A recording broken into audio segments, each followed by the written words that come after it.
After months of scaring us, they finally released the autumn budget here in the UK, and it is full of no surprises.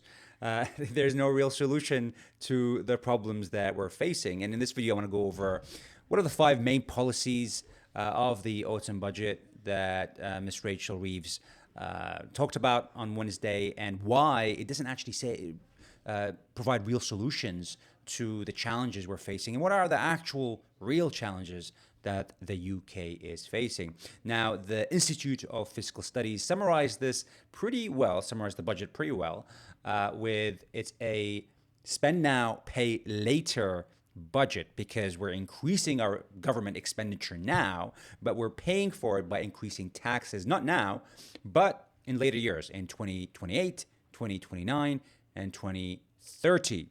And it's a very unusual way to do this, because usually governments will want to kind of put the pressure, increase the taxes at the earlier part of the parliament period, so that when they reach the end of the parliament period and there's elections, they can relieve those taxes and kind of tell the public, hey, we've done the hard part. Now is the good times. So trust us. We know what we're doing.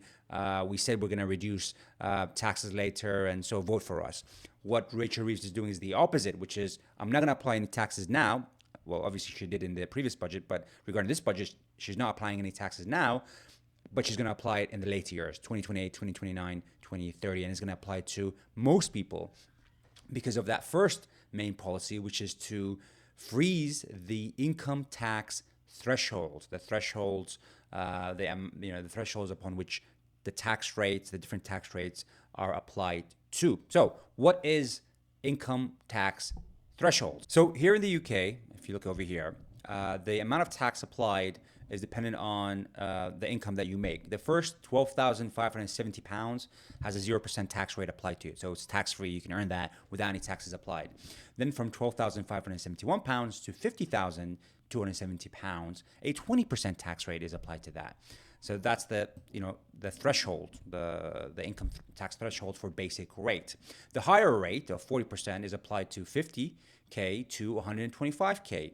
And the 45 additional rate is applied to income over £125,140. Now, typically in previous years, before 2022, these thresholds would change over time because inflation increases people's wages. Usually people automatically get at least 1% increase in their salary due to inflation, usually 2%, sometimes 3%.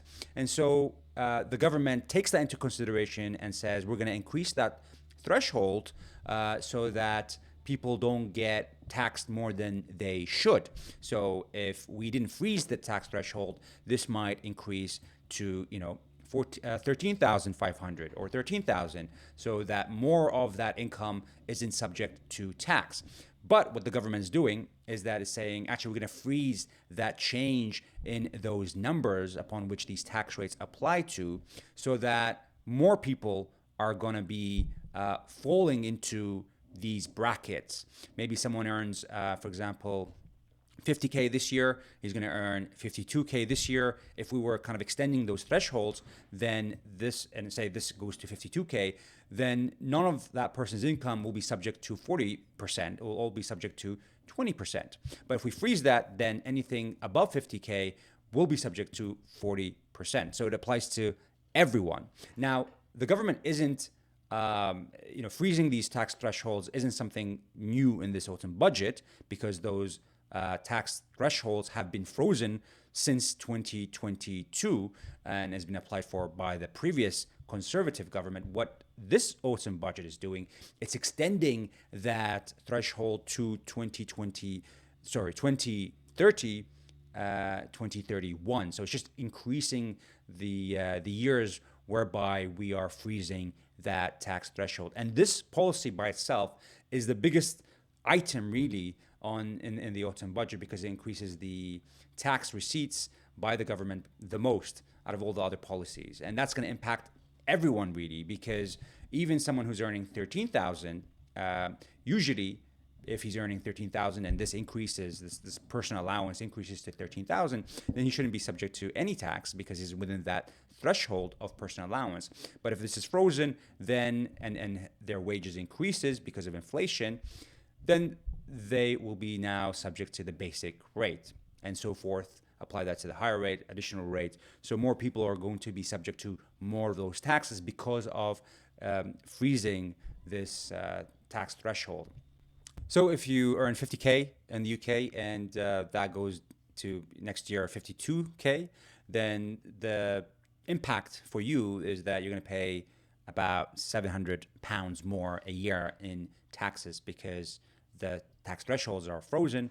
And so that amount above 50K is going to be subject to 40%. So it's going to push you over to the higher tax rate of 40%. So it's about £700, more than £700 of additional tax being paid by that person every single tax year.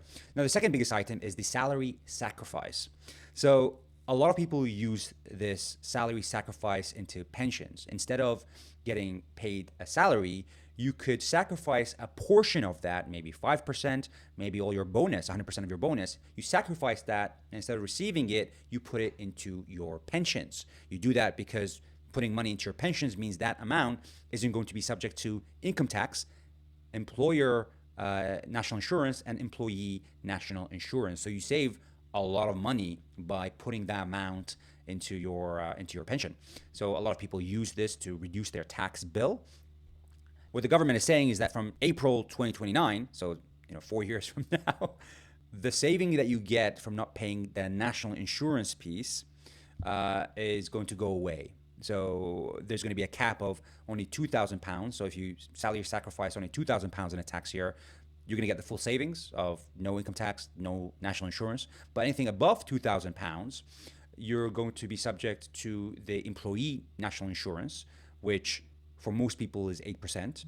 And you're going to also, the employer is going to pay 15% national insurance on that. So it's actually a big hit on employers because they're going to have to pay now that 15% on any sacrifice above £2,000 that's paid into pensions. So this is another additional cost for employers, which a lot of people are not really talking about, because in the last budget, we saw national insurance increase to 15% from 13.8%, which is a huge bill because that means that it costs more to employ people. And we want it to cost less to employ people so that more firms employ people. But if you're increasing the cost of employment, then firms are going to be like, well, we don't want to employ more and more people. We want to limit it and give them maybe even more work. So it's a grab of taxes, not just from employees, because they're not going to save on that national insurance that they would save if they put their money into pensions, but also from employers who will now have to pay 15% on any amount paid into pensions. So that's actually a hit for employers. Now, as an example, if you earn £50,000 and you put, say, 5% of that into as a salary sacrifice into your pension, so 5% of 50,000 is 2,500. Remember, the first 2,000 is not going to be subject to any of these changes, and the 500 above that 2,000 is going to be subject to 8% national insurance applied to that amount of 500. So it's £40 extra that you're paying in national insurance as a result of this. And for the employer, it's just £75. Now, things changed quite dramatically when you increase those numbers. If you earn £100,000 and you salary sacrifice about £12,000 of that, you still have to pay only an extra £200 of national insurance, but the employer has to pay an extra £1,500 as a result of these new rules. That's a big cost to the employer. Now, what the employer can do is, remember, these rules are applying to salary sacrifice, not to pension contributions by the employer. So what an employer can do is decrease the salary given to employees, but increase the pension contributions that they themselves, the employer, is contributing to the pension of the employee, instead of having the employee salary sacrifice their amount into their pension. So they might in total be earning the same as before, but that pension contribution is not going to be subject to this additional national insurance, versus as opposed to if they did it through the salary sacrifice, then that amount will be subject to an additional national insurance above £2,000 of salary sacrifice. So you might see that happen to some contracts, to some firms, but unlikely to happen to everyone. In fact, the majority will probably not make those changes because people want their salary to be higher because it impacts how much, for example, mortgage they can get. Your pension contributions are going to be included when they calculate how much you earn, and therefore how much they can lend you, the banks that is, they can lend you for your mortgage. And so I think this is going to be a big one. The third is the mansion tax, which isn't going to impact the majority of people. The mansion tax is basically a tax on properties over £2 million. Most people don't have properties that are £2 million. This is going to impact mostly properties in London. And the tax isn't that big. It's if you have a property that is £2 million, you're going to pay £2,500 a year extra every year, kind of similar to a council tax. Now, if you have a £2 million house, you're likely not to be hugely impacted by an additional £2,500 a year of property tax. Now, in the US, they kind of already have that, but much higher numbers in terms of percentage, not 0.125, depending on what state you're in. So this is not a crazy, out of the ordinary kind of tax. It kind of makes sense because the council tax that we pay over here isn't based on property values to date. It's based on property values decades ago. And so it doesn't really represent the value of properties that we have or changes to properties that exist today, maybe expansions that people have done to increase the capacity of how many people live in that property. So this is kind of aligning council taxes to actual values of property. It kind of makes sense. It's a tax on really the wealthiest in society. The other one is the cash ISA. In the UK, we have about 20k of allowance that you could put into a cash ISA or a stock ISA, and if you put in a cash ISA, any interest that you gain from that allowance is tax-free, and you put it into stocks. Any gains, dividends that you receive from that is tax-free. Now you have 20k between a stock ISA and a cash ISA. So you can split 10k here, 10k there, or you could put it all in stocks, 20k in stocks, or you could put all 20k in a cash ISA. What the government's doing is saying, you're not going to get much from interest if you just put it into cash. We want more people to invest their money in stocks because it has higher returns. So if you're under 65, we're going to limit your cash ISA to only £12,000. So that forces you to use the 8,000 that's left out of that 20,000 into stocks, so you get better returns, so you can get a better retirement in the future because that has higher growth potential. I'm actually for that. I think that's very beneficial because you're really losing money if you're putting it into cash. Because of inflation, it just erodes the purchasing power of that cash. The interest rate that you get on that cash isn't high enough to compensate for the loss of purchasing power of that cash due to inflation. So it's better to put it in stocks, whereby that increases ideally above inflation, and compensates you for that risk. So that's actually a positive thing. I think that is going to benefit a lot of people. And the last main policy that's going to impact a lot of people is really this increase in tax rate on dividends, savings, and property income, which is going to increase by 2% from 2027 onwards. So the thresholds for income that we shared before, that's different for properties, and the tax rates are different for property income. So now the new property income tax rates from 2027 are going to be, for the basic rate, it's 22%. For the higher rate, it's 42%. And for the additional rate will be 47%, which is quite high.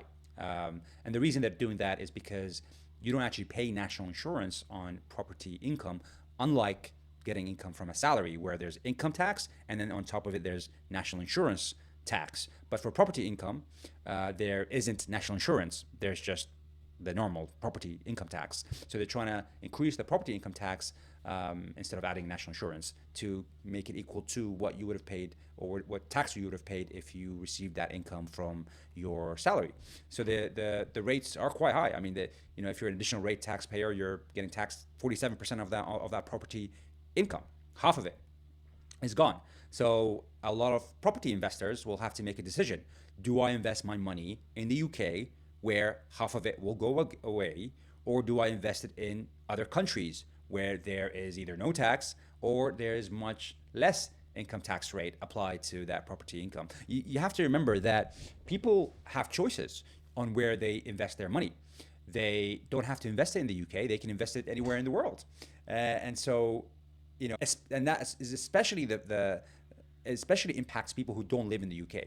So if you live abroad and you're tax resident abroad, say you're a tax resident in Switzerland or Milan or Dubai, you're not going to invest in the UK because you're comparing a 47% tax rate with half of that or 0% in Dubai's example. Now, if you're a tax resident in the UK, but you invest in outside properties, you're still going to be subject to that 47% income tax rate. And that's the same thing with dividends. So the dividend rate is going to increase by 2% also.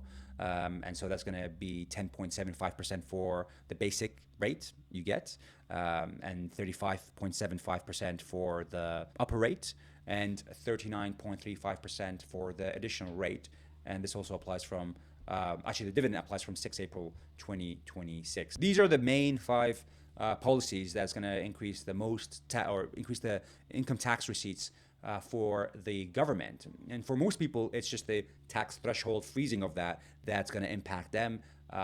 For a lot of people, also, it will be the salary sacrificed into their pension. If you are an employer, it's definitely going to impact you.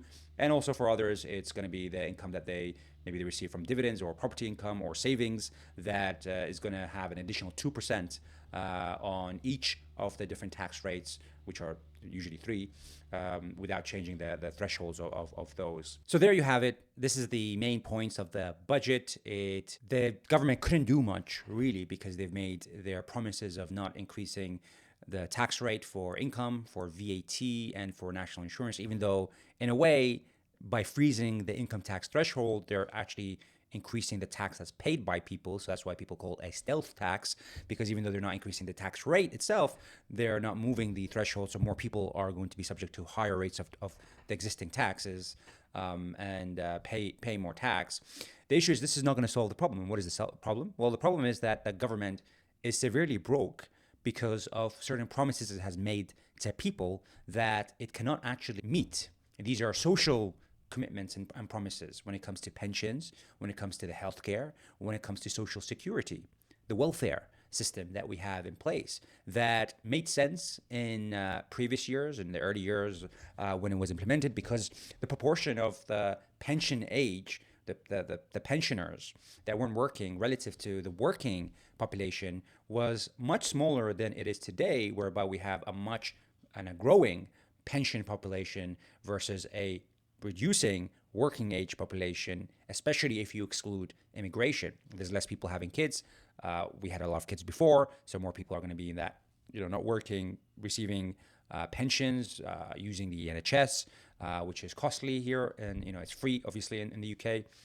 But there isn't as many people that are generating income for taxes to be applied to, and therefore there's a big mismatch that cannot be filled by just increasing tax income. Now, let's not forget the amount of tax that we're paying is at an all-time high here in the UK. We've never been taxed as much as we are being taxed today when you consider everyone. Yet we're still running a budget deficit, i.e. the government is still spending more than it's earning, and it's increasing its debt. In the year 2024 to 2025, the budget deficit, the amount that the government was spending more than it was earning, was at 135 billion pounds just for that year. And for 2025 to 2026, it's estimated to be 138 billion pounds for that year that we're spending more than we're earning. And that's including all the changes that have been made from this budget and previous budgets. But remember, this budget, all the changes are going to come in later years, not in this year. But in the last budget, there's a lot of changes that were implemented that increased the tax that the majority of people pay. But it's still not enough because of these commitments. Now, I just want to show you some numbers and some graphs to illustrate this point, really. So this is the public sector debt as a percentage of GDP, which is as a percentage of kind of the economic activity of the country. In the UK, since 1900, now as you can see, the public debts increased during World War One and World War Two for obvious reasons. Then went down for many years, and it started to increase following the financial crisis in 2007, 2008, because the government had to bail out the banks for their fraudulent, really, activities that destroyed the economy. And then COVID happened, and we had to increase our debt even more. But our debt right now, which is standing around 96% of GDP, is at an all-time high for peace times. Remember, this on the left, the skyrocketing to nearly 250% as a percentage of GDP is during World War II. So, getting to nearly 100% in peace times, we haven't really done that before. This is one of the first times that we're doing it. And the problem with that is that the interest that we're able to obtain on that debt that the government issues starts to increase the more debt we issue, because people find the UK riskier and riskier the more debt it issues, because it's not managing its finances properly. And so it becomes more costly to borrow money, and more of our budget starts to go to paying interest than to other things, because that interest rate starts to increase. So it becomes a spiral that is very dangerous and very difficult to come out of if we continue to increase our debt past a certain threshold. Now, when it comes to how much debt we're adding, as I said, we're adding about 135 billion a year of we're borrowing essentially about that amount every year, because we're spending more than we're earning. Look at that. Look at those years whereby the yellow is the surplus of, we've had more income, the government that is, than it is spending, versus the blue line, which is above the horizontal line, which is how much we've spent more than we've earned.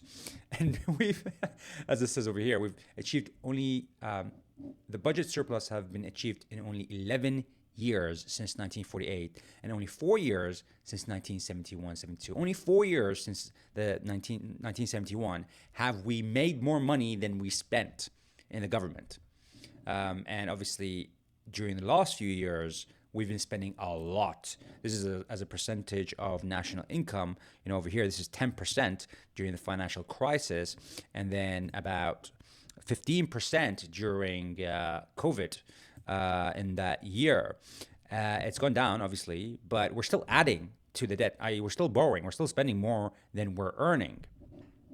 Now, how does the UK compare in terms of the borrowing it does as a percentage of GDP per year? This is for 2024. The UK is the fifth highest in terms of how much it borrows in that year of 2024 versus how much it earns, the deficit.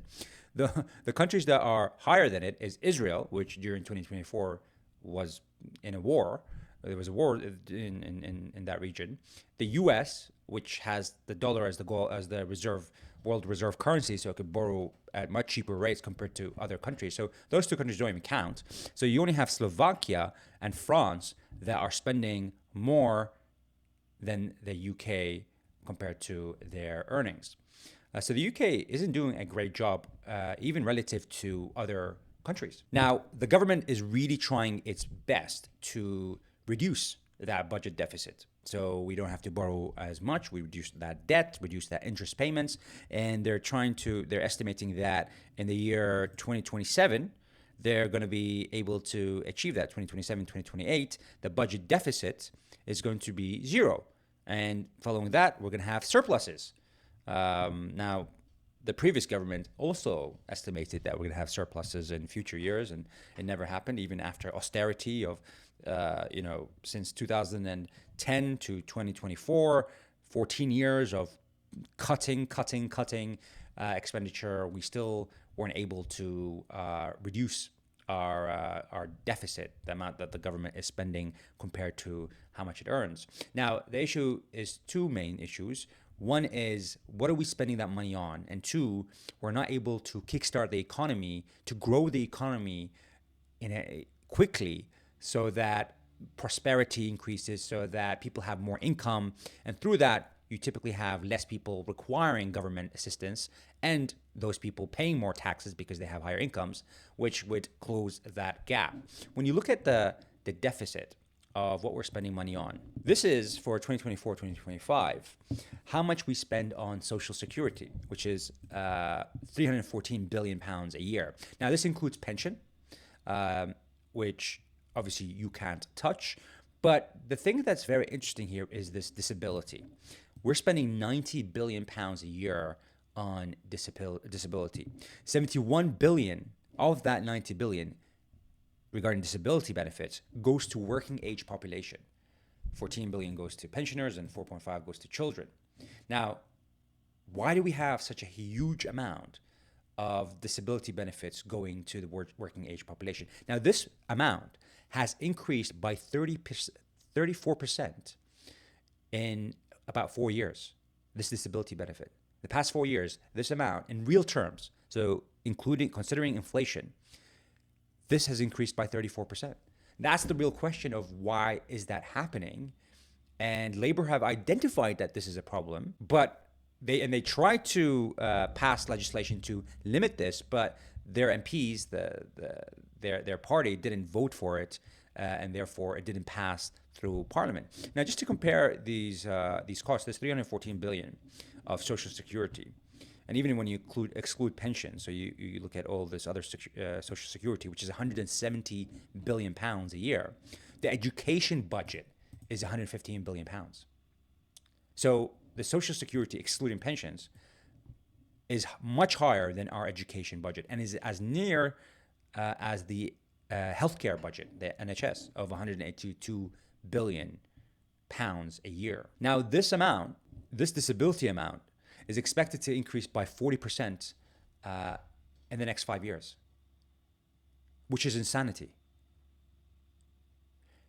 We are constrained because we are unable to fix this issue of why we're providing that much money regarding disability. Why are people in that category, and how can we make this into a temporary thing of helping people get out of that category instead of permanently putting them in that category and having that figure increase forever by huge amounts, 40% in 5 years. This is going to eat more and more of the budget that we have. Now, I'm not saying to remove disability. Obviously, there are a lot of people that need this. But there are some people whereby we need to start to assess what can we do differently to help them to get out of that place they're in where they need this disability amount. The thing that the government needs to do is quite simple, actually. It needs to reduce that kind of expenditure, but mainly also through increasing economic growth and economic activity, which it knows. It's been saying that for ages. But it's creating policies that inhibit economic growth and inhibit the hiring of people. If you increase taxes on the entrepreneurs and the people that create wealth, not just for themselves, but for other people, you push them away and you make them move to other places whereby they can create that wealth and share it with others without being taxed at an all-time high, which is what we're seeing in the UK. Now, when you add AI to this, a lot of companies are going to think about how, given that it's so much more costly to hire people with, for example, the increase in national insurance that we saw in the last budget that employers have to pay, which is now at 15%. So that's an additional to what they have to pay to the employee in terms of salary. They have to pay a tax on that of 15% that goes to the government. So if they're paying 100,000, that's 15,000 pounds. That's of national insurance that the employer has to pay. We're not talking about employee here, which is also, there's a lot of other taxes for that. But it's just much more costly to hire people. And you have AI coming. And so a lot of companies are going to hold off on hiring people and try to make sure that a lot of the work is done by AI, by the people that already exist, which might lead to layoffs, of course.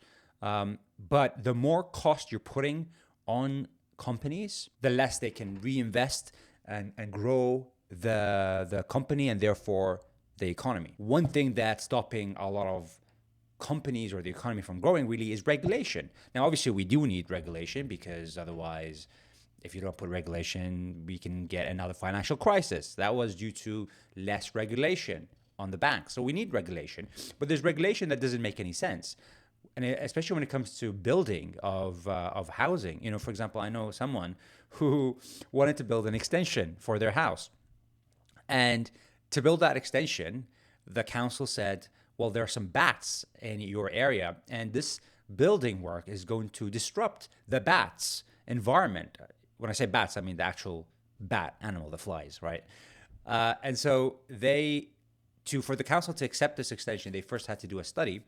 And to do that study, they had to hire someone to go in the backyard of that person's house to study for 12 hours during the night the bat activity over multiple days at a cost of 10 to 15,000 pounds. That's just the study for the council to approve this extension of the house. That kind of regulation is stopping building from happening. Now, obviously, when you build an extension, that could be, for example, you're building an annex for your parents, which frees up housing for other people to use because your parents are going to live with you now, and they're going to free up a house, which is going to be quite beneficial for society. So it's that kind of regulation that stops us from building, and there's many like it. Or when it comes to oil and gas that we have in the UK, but we're unable to expand our exploration and drilling because of our environmental reasons. Well, the issue is that energy costs are at an all-time high in the UK, especially when we compare it to other advanced nations, and therefore it's much costly for businesses to grow when they have such a high cost of energy, because there's a lot of issues with renewable energies, not having the right infrastructure right now for us to utilize that renewable energy. So we're ending up actually paying money for wind farms to close down and not create that energy because it might overwhelm the system and the infrastructure that we have in place. So it's those kind of things where we're not thinking practically about what we need right now, whilst at the same time ensuring that we don't overdo it when it comes to environmental damage. I mean, there's a middle way there that we're not really focusing on, that could really increase economic activity, that can make sure that prosperity is shared by the whole community, allowing everyone to be lifted up, and be engaged in meaningful work. So to summarize, we need to change regulation to allow us to build more and manufacture more here in the UK. We need to look at kind of the green energy transition to ensure that it actually makes sense for the future, obviously, but also for now and for the people and for businesses to ensure that there's economic growth. Because if we continue on this path whereby energy costs are high, we're limiting growth in a lot of sectors because we're saying we're not going to be producing or manufacturing these things in the UK because they have a high carbon footprint, but we're going to outsource it to another country to manufacture and then import it in the UK, which makes no sense. Basically, we're reducing jobs over here and outsourcing it just so we can say that UK doesn't have a high footprint, but we're outsourcing that carbon footprint to another country. Last I checked, we all live on Earth. And so if we increase carbon emissions in that place and reduce it over here, we're still kind of having the same carbon emissions. There's a lot of things that on paper might look good, but a lot of parts of it don't make any sense because they don't actually help with reducing carbon. We do need to reduce energy costs. We do need to change regulation to ensure that people can actually build and manufacture here, that we can increase income, but we also need to ensure that we can't have any more tax increases because that will push a lot of people to move out of the UK, which is already happening to some extent, but it could, the government, as things get worse, and they will unfortunately get worse if we continue to spend more and more and more, will try to find other ways to increase their tax receipts by taxing people more, which will push people out and which will decrease the amount of income that the government receives, because there's going to come a point where people are going to say, especially for the ultra high net worth individuals, they have the ability to live wherever they want, and they're going to consider moving out, which many families have already considered moving out. And that's the issue. We need to solve the expenditure and we need to solve the economic growth of this country. And it's very easy to fix those things, but it requires radical change. Would love to hear your thoughts about the budget, how you feel it's going to impact you, whether you feel it's enough. The Labor government is in a hard place, and so that's what they could do, and what any government in their place would have done. Yeah, would love to know your thoughts, and thanks very much. If you did like this video, then do hit the like and subscribe button.